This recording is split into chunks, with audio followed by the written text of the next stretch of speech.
I will leave this world as it is, go inside to find my God. I will leave this world as it is, go inside to find my God. Inside there is peace, inside there is joy, inside there is more than enough. Inside there is peace, inside there is joy, inside there is sacred love. I will leave this day as it is, go inside to find my God. I will leave this day as it is, go inside to find my God. Inside there is peace, inside there is joy, inside there is more than enough. Inside there is peace, inside there is joy, inside there is sacred love. I will leave this life as it is, go inside to find my God. I will leave this life as it is, go inside to find my God. Go inside to find my God. Go inside to find my God. Hello, I am Pat Byrne, a prayer practitioner at the Center. Please join me in prayer.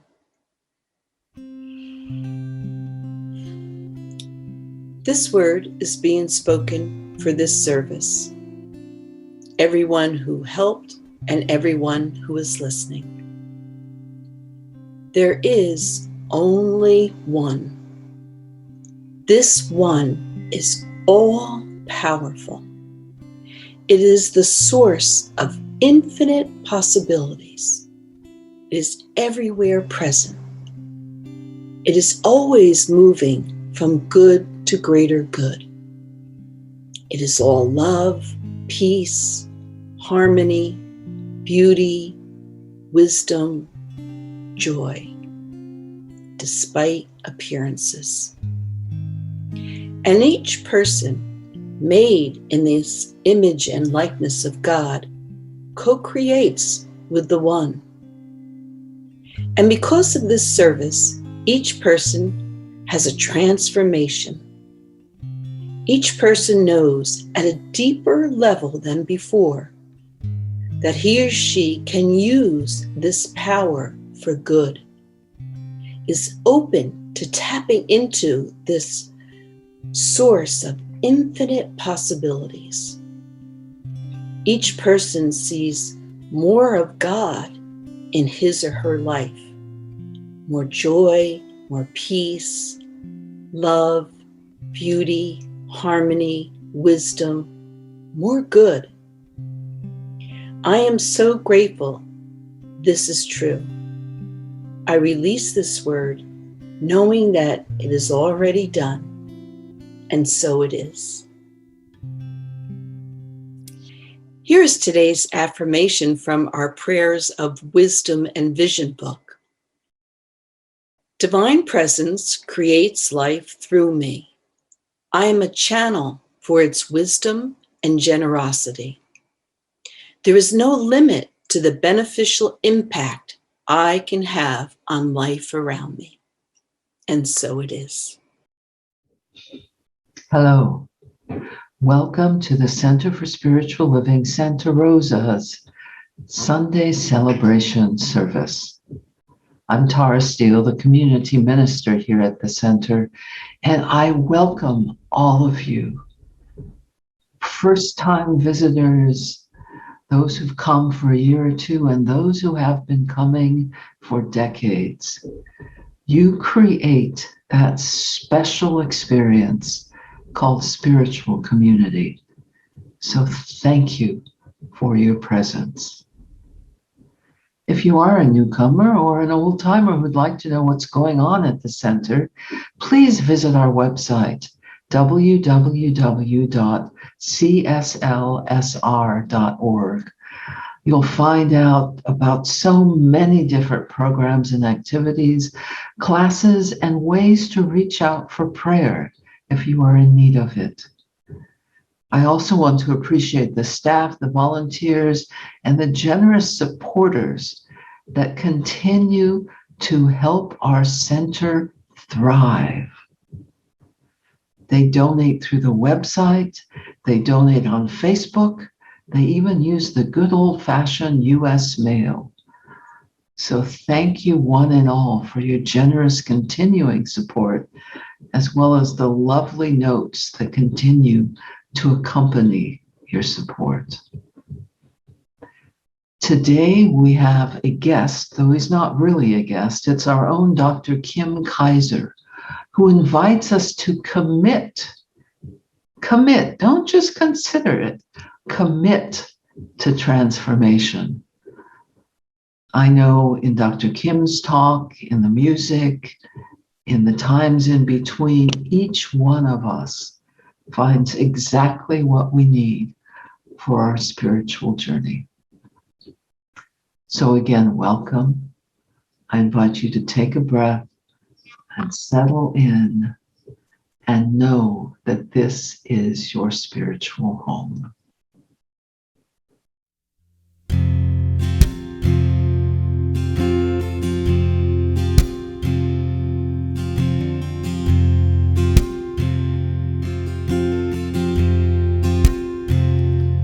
When I was a boy, each week on Sunday we would go to church and pay attention to the priest, and he would read the holy word and consecrate the holy bread, and everyone would kneel and bow.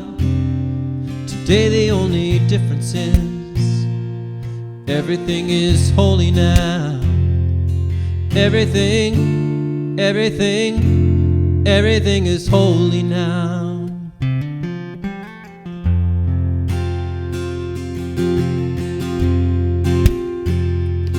When I was in Sunday school, we would learn about the time Moses split the sea in two, and Jesus made the water wine.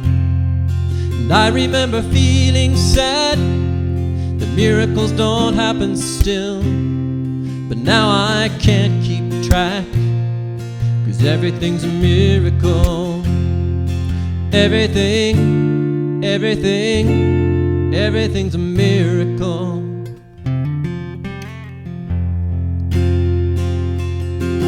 Now wine from water is not so small, but an even better magic trick is that anything is here at all.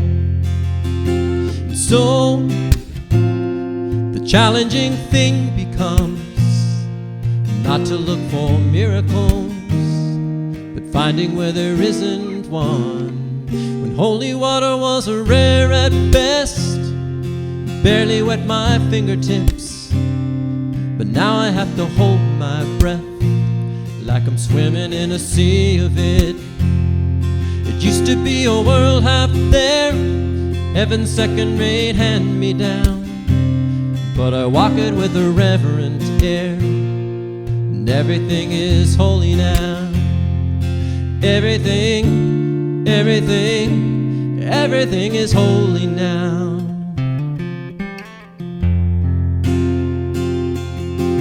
Now read a questioning child's face say it's not a testament, that'd be very hard to say. See another new morning come and say it's not a sacrament, I tell you it can't be done.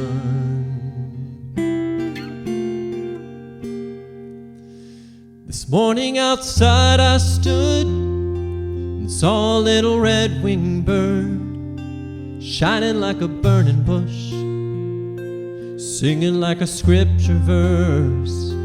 It made me want to bow my head, and I remember when church let out, how things have changed since then, and everything is holy now. It used to be a world half there, heaven's second-rate hand-me-down, but I walk it with a reverent air, 'cause everything is holy now.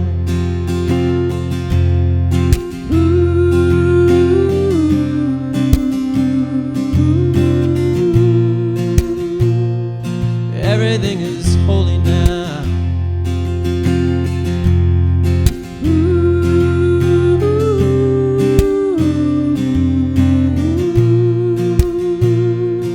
Everything is holy now.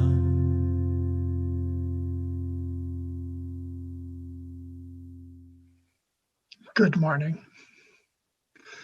It's always a pleasure to speak after listening to the music that Chris and the musicians provide us with.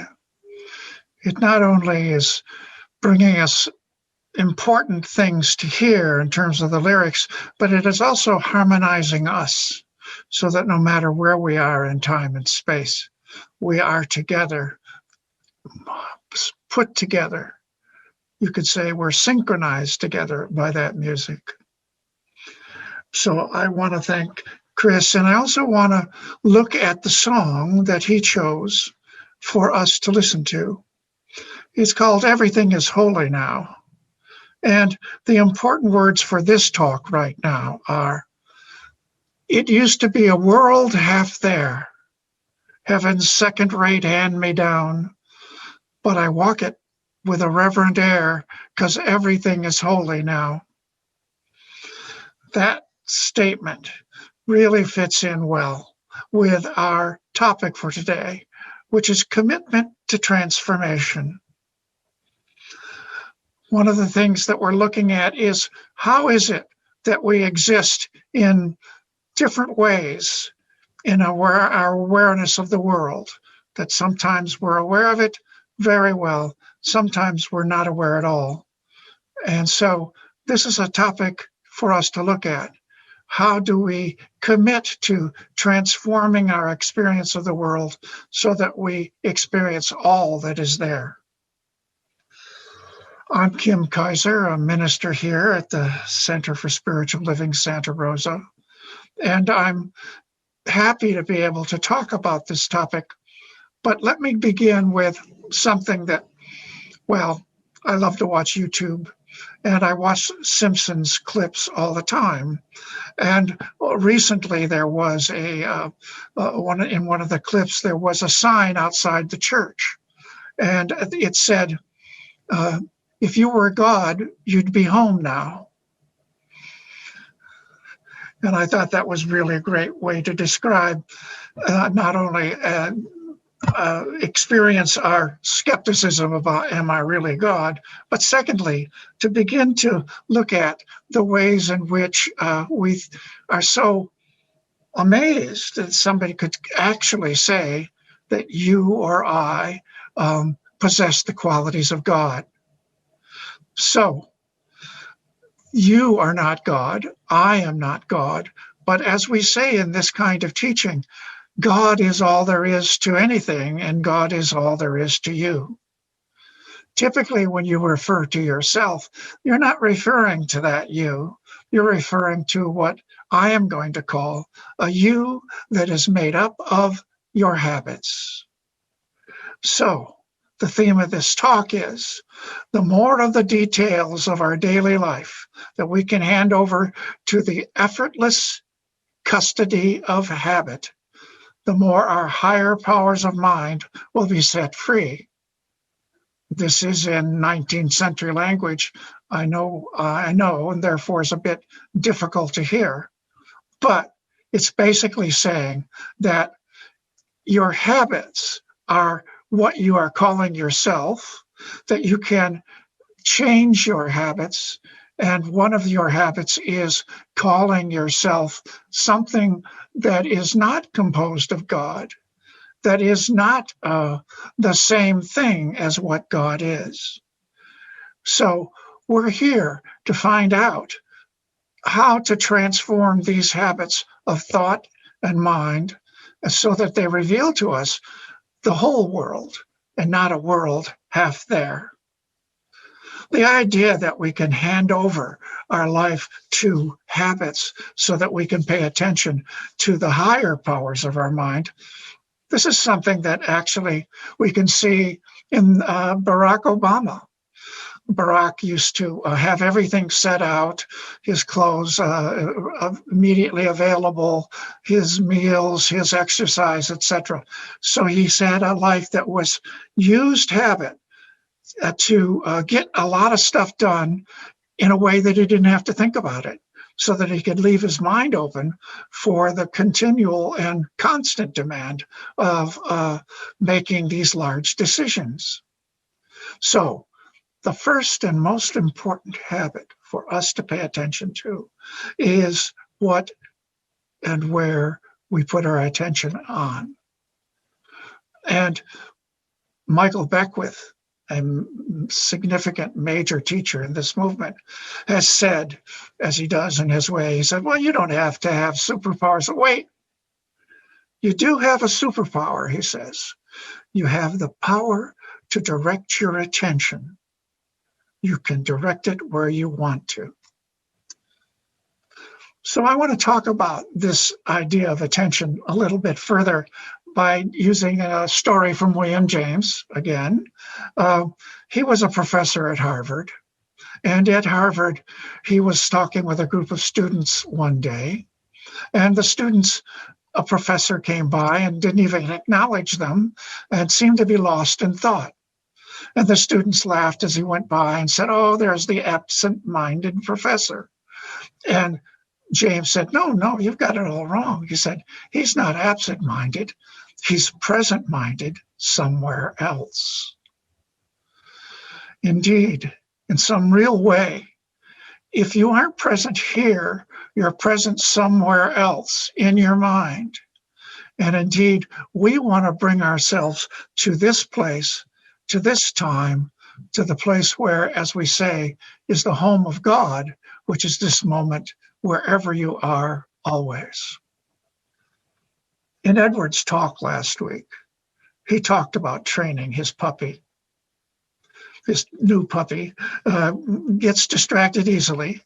It's a great experience, I'm sure, to see how easily he gets distracted and then begin to experience how quickly you're distracted by anything. The dog gets pulled away by other dogs or snacks or anything that happens. He needs to learn to focus. And we also need to be trained to focus on God, to keep our attention on God, to train ourselves to see what is here right now. I think this is what Ernest Holmes, the founder of our teaching, meant when he wrote, a trained mind is much more powerful than an untrained mind. I don't think he meant by that it was a trained mind and that it could do mathematical equations and so forth. I think he meant to have a trained mind was a mind that can sustain attention and focus, and doesn't really matter whether it understands completely or whether what's going on.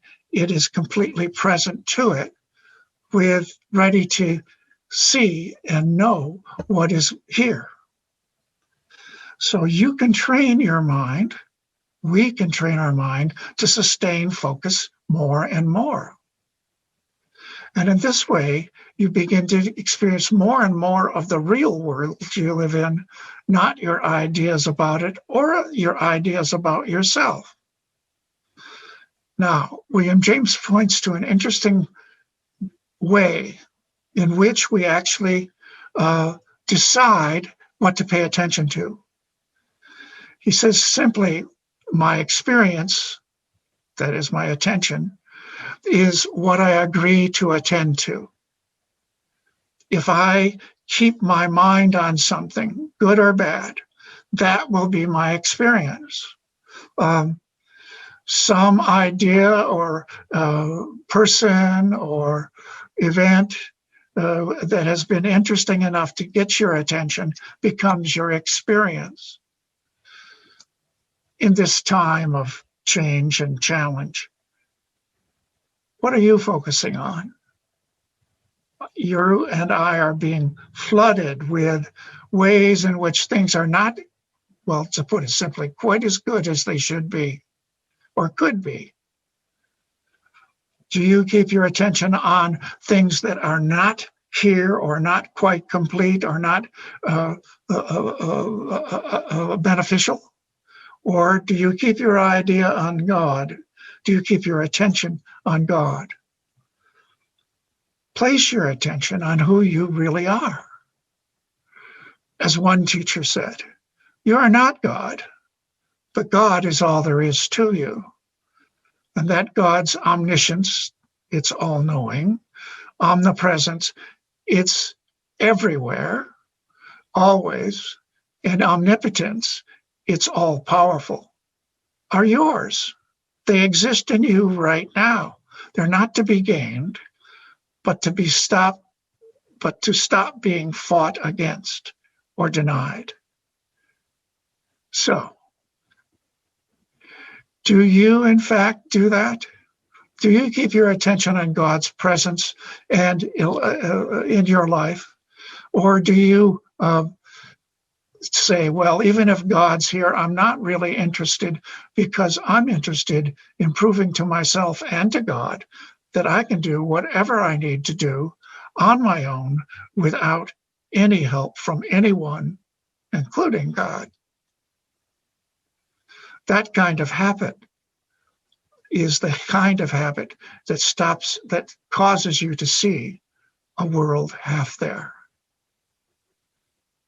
Aristotle had many powerful opinions, but the one that I want to point to right now is what he says: we are what we repeatedly do.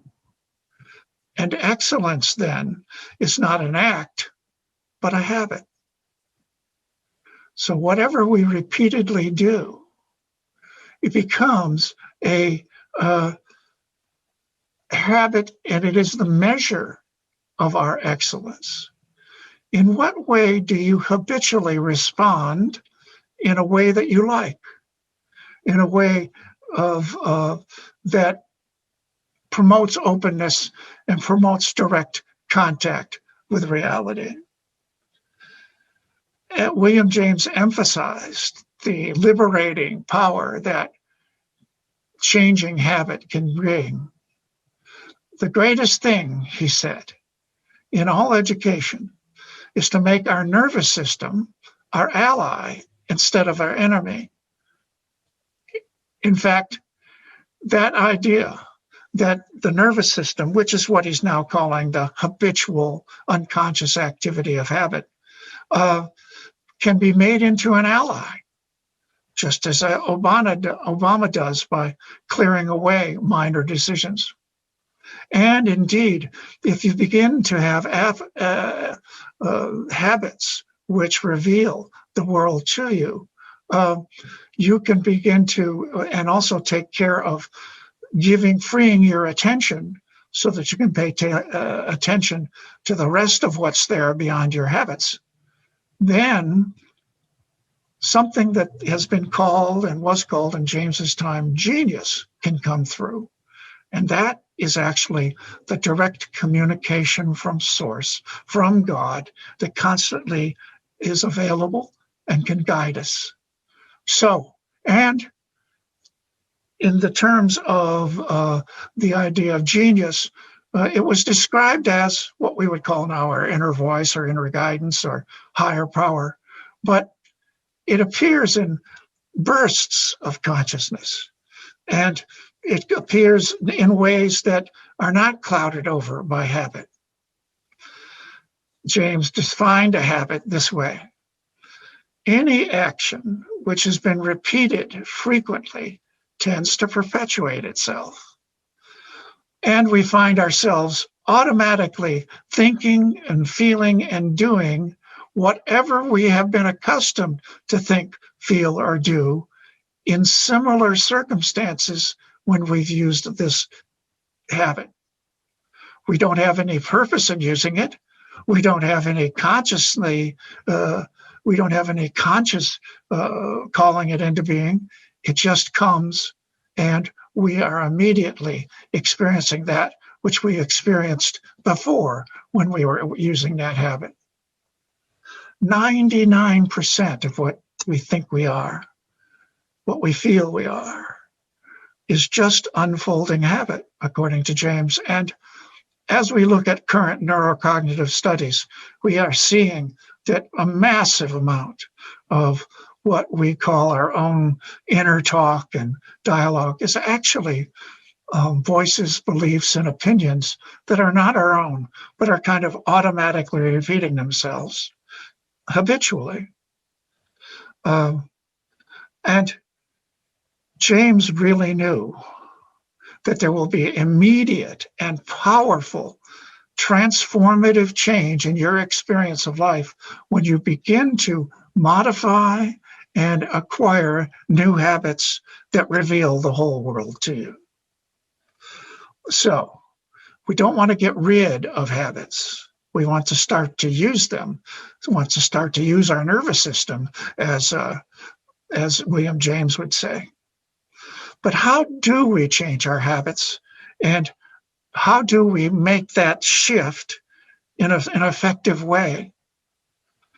James says first know that you are in constant energetic contact with your source, with something that is beyond habit, with the mind and the attention that is not confined by habit. You are in constant contact with the mind of God, which is your whole mind. So to change habits, this is what he recommended.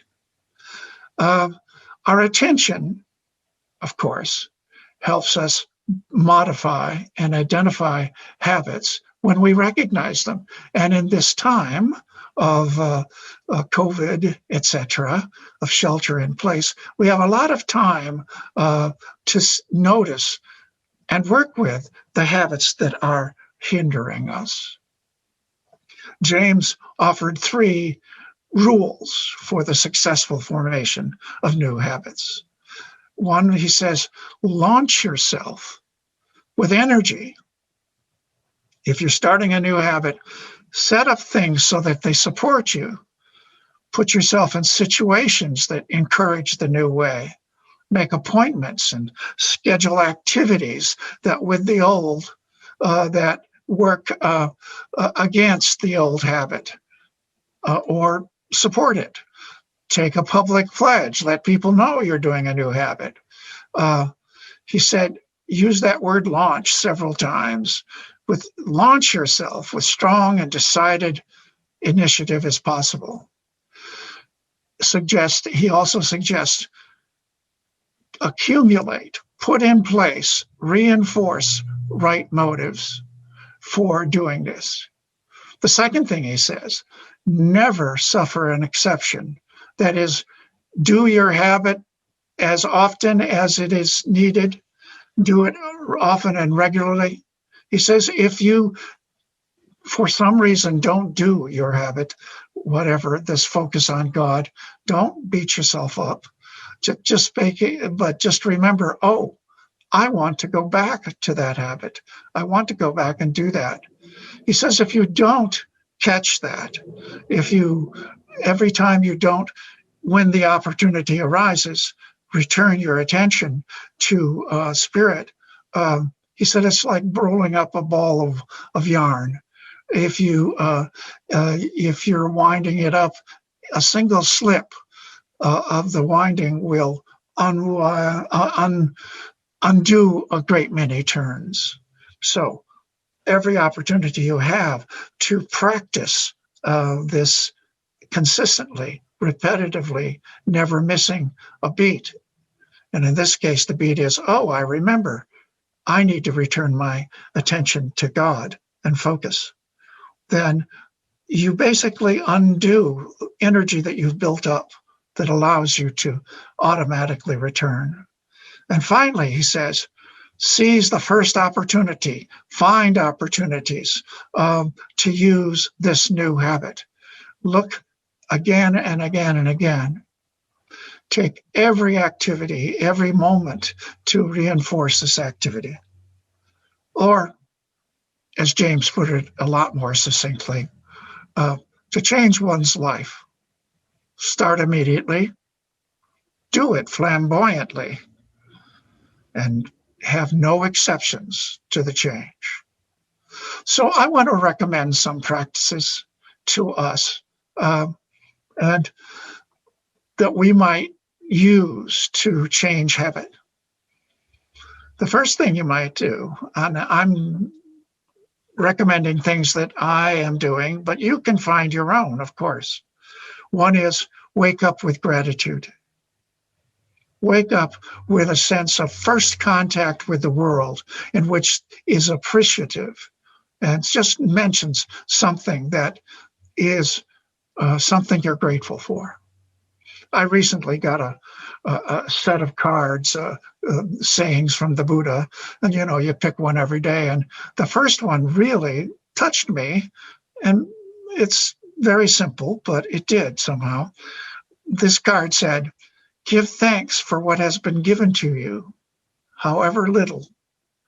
And that however little made me realize there's so much that I actually do feel grateful for, but it's actually so small that I don't think it's really something that I would give attention to, that I have this wonderful pencil that I enjoy writing with, or that I have these books that have ideas and thoughts that really are working to change me, or that I have this community that gives me so much in terms of supporting my spiritual practice.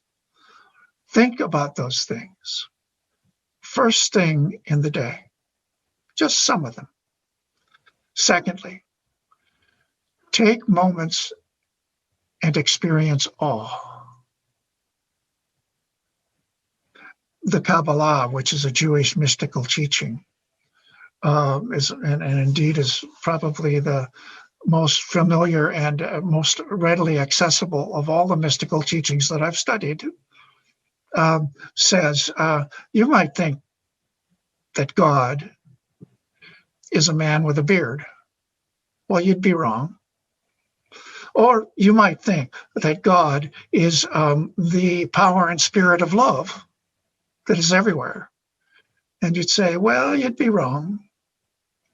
But then the Kabbalah says, but if when you think about or behold or sense the presence of God, you are in awe, that's indeed the most complete description and experience of God that you can have. Take a moment to genuinely feel awe for this universe, for the vastness of it, of God, and you. This lines up with the third recommendation: change whatever you're thinking about yourself. You've been interpreting yourself in terms of these habits, and these habits have been clouding over any other information you might get from yourself. Remembering that you're not God, but God is all there is to you. Just begin to allow that there's much more to you than what this old habit idea has given you. And you can remember the teachings of beginner's mind from Zen Buddhism, which says that in an expert mind, there's only a few ways to do things. In a beginner's mind, there's infinite, many more ways and possible ways of being and doing and experiencing. And then remember, just as we said, we wanted to prove to God that we can do things without it. On the other hand, remember indeed what Jesus said, I of myself can do nothing. The Father within doeth the work. Remember that. In our last step of prayer, we release the prayer into that which does all activity.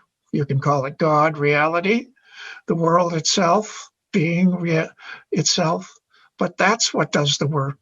And you of yourself and I of myself can do nothing. And then finally, take moments of stillness throughout the day. These moments of stillness are very important. And they return you again and again to that state that is not determined by habit. They return you to a stillness. And I'd like to engage with you in a short meditation as our prayer for ending this talk. So please repeat after me. Be still and know that I am God.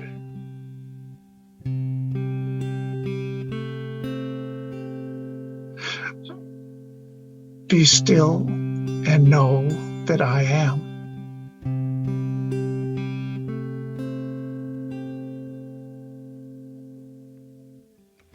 Be still and know that I.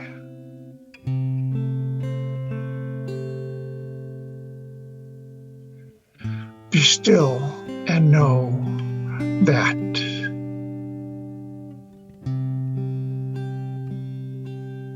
Be still and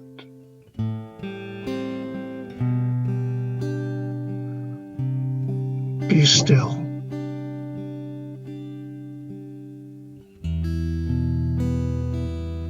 Be.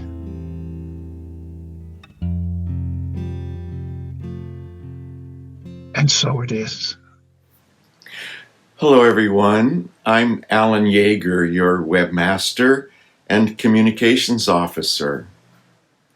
First off, I want you to know that a recording of last week's annual member meeting is now on our website. Many thanks to our talented Zoom team working behind the scenes to make that happen, especially practitioner Jeff Basham and practitioner Teresa Jansen. There were over 300 members in attendance. If you like delicious home-cooked food, the volunteers who regularly cook hot meals for the unsheltered in Santa Rosa are offering takeaway meals on Thursday, April 8th, in return for a donation that will be shared between the center and Sonoma Applied Village Services, one of the center's nonprofit partners. You can have beef stroganoff or polenta with mushroom marinara, along with the accompanying side dishes. There's a sliding scale of prices, and you can simply donate if you don't want to pick up any food. For details, go to our homepage and click on the picture with the giant mixing bowl. This Wednesday at 7 p.m. is our monthly World Peace Meditation. It's a gentle time to pray and meditate together. This beautiful practice is hosted by Jim and Vivian Strand.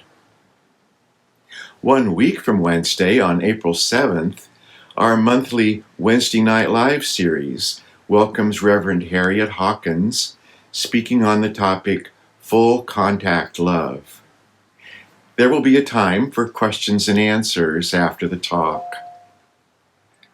And registration opens next Sunday for our spring semester of classes.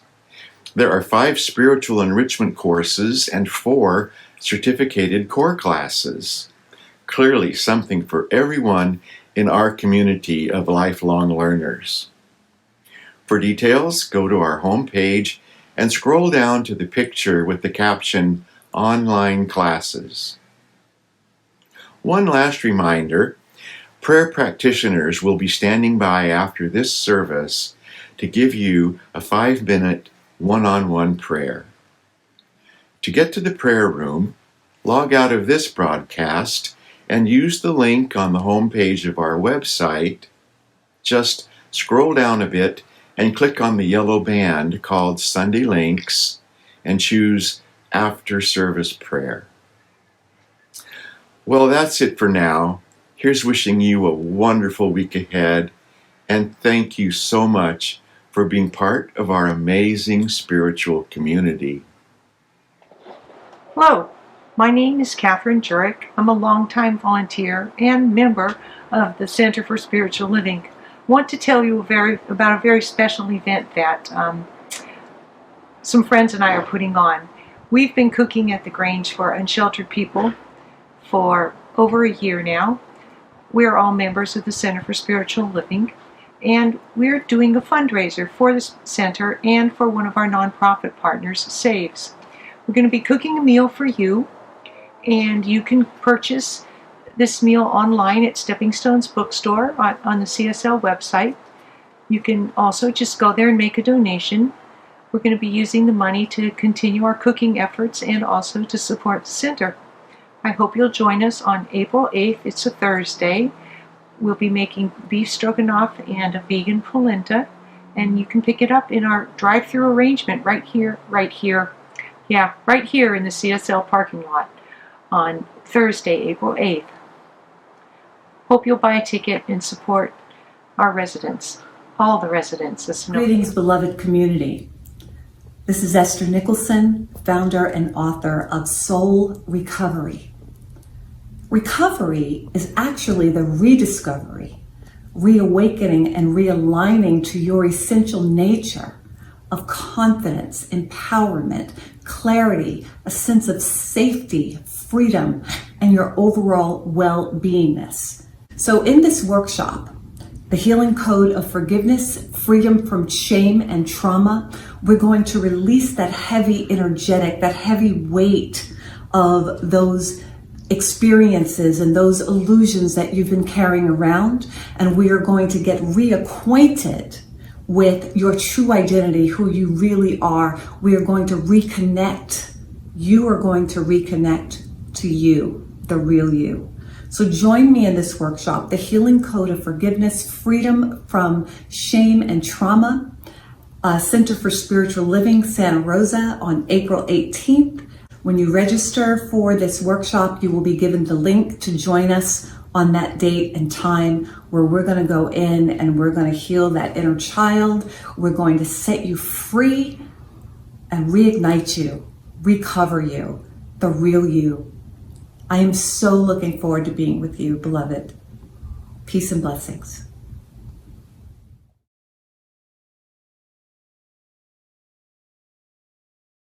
La Luz Center starts with the work of Lydia Booker, who came to Sonoma Valley back in the late 70s. She found a need in the community for families to be able to access resources and also have bilingual services in Sonoma Valley. In 1995, Lydia, with a group of volunteers, incorporated into a nonprofit, and we've been in the Boys Hot Springs area since 1985. Hi there, my name is Sanchez. I'm the Director of Programs for La Luz Center. La Luz Center has 3 main program areas: family services, economic advancement, and community engagement. You'll hear about family services from Patricia, but overall, family services is our direct services that we offer for the whole family. Whole family really means a traditional family, non-traditional family, and it could even be a single individual. When it comes to our economic advancement, that is our programming that is class-based and workshop-based. So we're talking ESL, which is English as a Second Language. We have adult computer literacy programs. We've done a workforce development program. And really, we have a lot of employment services, so anything from resume assistance to filling out an application online. And more recently, we are building up our digital library to ensure that our class participants can move into the virtual world with us. And then the last area is community engagement, and that really is our programming and events that allows our community and the wider community to celebrate culturally relevant events. So we'll do Dia de los Muertos, we've done Cinco de Mayo, and we do under community engagement as well, smaller events, and to make sure that we're able to honor really the community, bring it together community, and celebrate life. And that, in short, that is our programs. Hello, I'm Patricia, and I'm Client Services Coordinator here at La Luz. Here at La Luz, we provide many different services, things like mental health referrals. We do Medi-Cal, CalFresh, Workers' Comp, and many other resources that we have and also that we work with co-located partners in the community.